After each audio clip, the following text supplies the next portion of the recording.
I wanted to share with you a couple of things on Sunday night here as I close out the weekend. So I had an hour and a half of spare time, and I put together a new area that I'm working on for Shores of Blood. So this is in the Shores of Blood map, and I'm going to republish so you can get the latest and check it out. So we've got kind of a little bloodstream, pun intended. A spaceship made out of props, a lot of the same props that I used to make the blood marine I used for the spaceship.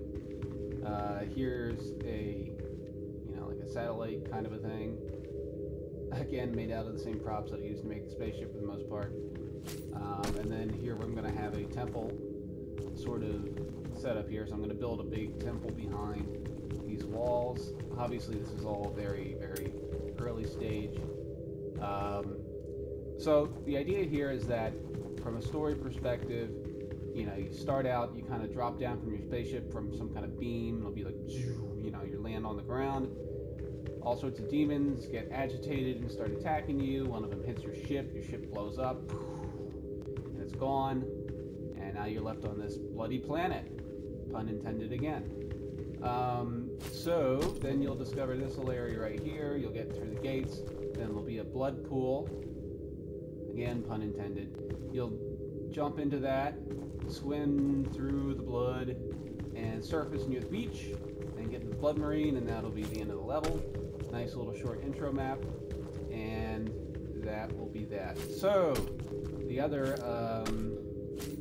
thing that I wanted to make clear was my thought about the use of this starter map, and this is where I'm looking for feedback here, because I think it's something that still needs to be completely worked out. So here's the thing.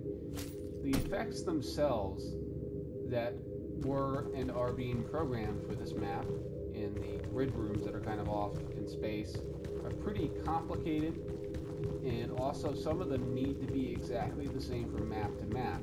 For example, the whole intermission effect. If there's differences from map to map, they might be noticeable.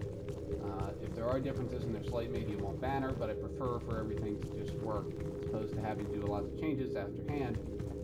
So my thought is that once this map is in good shape and completed, then we can publish it as the starter map for all the subsequent maps in the campaign.